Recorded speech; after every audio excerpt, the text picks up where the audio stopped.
అత్యంత ప్రమాదకరమైనటువంటి monkey pox ప్రపంచాన్ని గడగడలాడిస్తుండటంతో ఆంధ్రప్రదేశ్ ప్రభుత్వం కూడా మంకీ పాక్స్ మీద అప్రమత్తం కావడం జరిగింది. ఎవరైనా ఎక్కడైనా ఈ పేషెంట్ లేకుంటే ఈ వ్యాధి లక్షణాలు ఉంటే వారిని వెంటనే వారికి ట్రీట్మెంట్ ఇచ్చేందుకోసము విజయవాడ న్యూ గవర్నమెంట్ హాస్పిటల్లో ఒక వార్డును కూడా ఏర్పాటు చేయడం జరిగింది. 6 బెడ్లతో కూడినటువంటి వార్డును ఏర్పాటు చేసి వారికి ట్రీట్మెంట్ ఇచ్చేందుకోసం ముందస్తు జాగ్రత్తలు తీసుకోవడం జరిగింది. దీనిపై మనతో మాట్లాడడానికి ప్రొఫెసర్ శ్రీనివాస్ ఉన్నారు. సార్ చెప్పండి, ఈ మంకీ పాక్స్ను ప్రధానంగా ఎట్లెట్లా గుర్తిస్తారు, ఏ వ్యాధి లక్షణాలు ఉంటే దీనికి సంబంధించినటువంటి ట్రీట్మెంట్ తీసుకోవాల్సి ఉంటుంది? Monkeypox most contaminous and contagious disease process. ఒకరి నుంచి ఒకరికి వచ్చేటువంటి అవకాశం ఉంటుంది. మంకీ పాక్స్ వ్యాధి వచ్చినటువంటి పేషెంట్లు క్లోజ్ కాంటాక్ట్గా ఉండటం, క్లోజ్ కాంటాక్ట్ వాళ్ళ వాడినటువంటి వస్తువులను అవి కూడా తను వాడటం, అలాగే కొన్ని కేసెస్లో ఈ సెక్సువల్ ట్రాన్స్మిషన్ ద్వారా కూడా ఎక్కువ వ్యాప్తి చెందటం అనేది జరుగుతూ ఉంది. ప్రధానంగా మంకీ పాక్స్ ఉన్నటువంటి పేషెంట్తో మనం క్లోజ్ కాంటాక్ట్ అయిన తర్వాత 2వ రోజు 3వ రోజు నుంచి 15 రోజుల లోపల మనకు వ్యాధి లక్షణాలు రావటం అనేది జరుగుతుంటుంది. వ్యాధి లక్షణాలు మొట్టమొదట జ్వరం రావటము, ఒళ్ళు దురదలు రావటం, శరీరం మీద ప్యాప్యూల్స్ లాగా రావటం, తర్వాత ప్రధానమైన మేనిఫెస్టేషను painful lymph glands enlargement.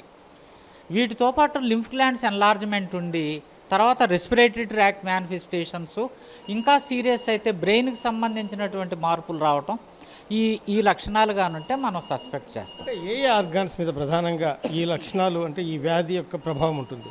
Starting skin, subcutaneous tissue మీద వచ్చిన తర్వాత ఈ వ్యాధి ప్రమాదకరంగా మారేది రెస్పిరేటరీ ట్రాక్ట్ సిస్టమ్ ఇన్వాల్వ్మెంటు, అలాగే బ్రెయిన్ ఎన్సెఫలోపతి రావటం, అంటే బ్రెయిన్ స్ట్రక్చర్లో మార్పులు వచ్చేసి ఈ వైరస్ బ్రెయిన్ మీద పనిచేసి ఆ మనిషి కోమాలోకి పోవటం, కన్వర్షన్స్ రావటం ఇవన్నీ వస్తాయి.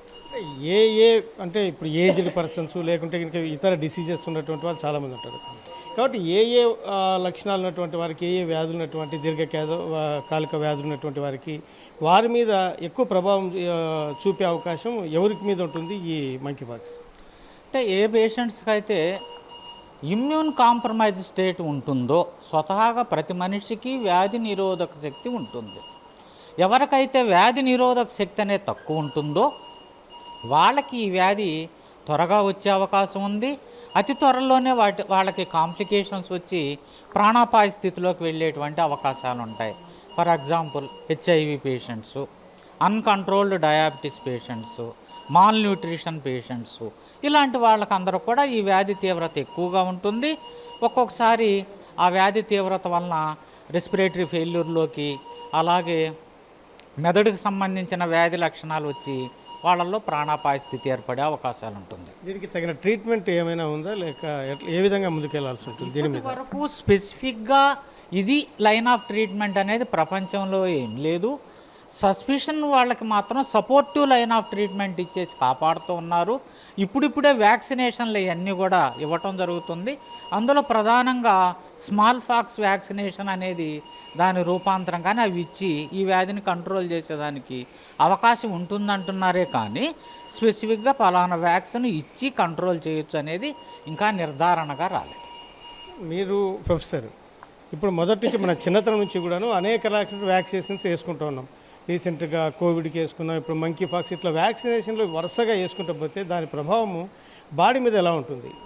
ఏముండదండి. Vaccine is well protective.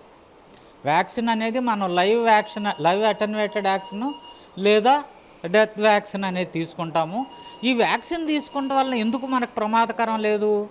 Vaccine వల్ల మన న్యాచురల్ ఇమ్యునలాజికల్ మెకానిజం యాక్టివేట్ అయ్యి ఆ యాంటీజెన్కి సంబంధించినటువంటి యాంటీబాడీస్ని ఫామ్ చేసి మన శరీరంలో నిరంతరం తిరుగుతూ ఉంటాయి. కాబట్టి ఏ వయసులోనైనా సరే ఆ యాంటీజెన్ అంటే ఆ వైరస్ అది కానీ మనకు ఎంటర్ అయితే ఆల్రెడీ మన బాడీలో యాంటీబాడీస్ ఫామ్ అయి ఉన్నాయి కదా ఇమ్యునలాజికల్ సిస్టమ్ ద్వారా, అవి పోయి ఫైట్ చేసి వైరస్ని చంపుతాయి.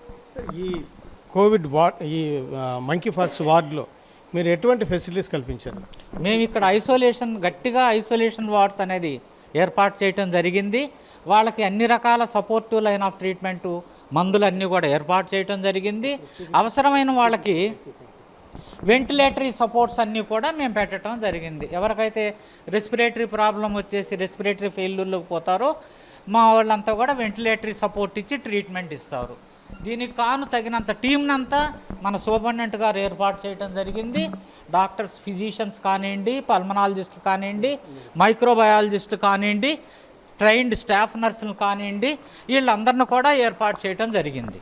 ఎటువంటి మెడిసిన్స్ మీరు అందుబాటులో ఉంచారు ఇమీడియట్గా వాళ్ళకి line of treatment, supportive line of treatment, patient యొక్క ఆరోగ్య పరిస్థితికి అనుగుణంగా మనం ఐవీ ఫ్లూయిడ్స్ పెట్టడం, వెంటిలేటరీ సపోర్ట్ ఇవ్వటం, తగినటువంటి హయ్యర్ యాంటీబయాటిక్స్ ఇవ్వటము, శరీరంలో ఉండేటువంటి వ్యాధి లక్షణాలకు అనుగుణంగా ఆ దురదలు కానివ్వండి, నొప్పులు కానివ్వండి కంట్రోల్ చేసేదానికి కావాల్సినటువంటి మందులన్నీ కూడా సంస్థ ఏర్పాటు చేయడం జరిగింది.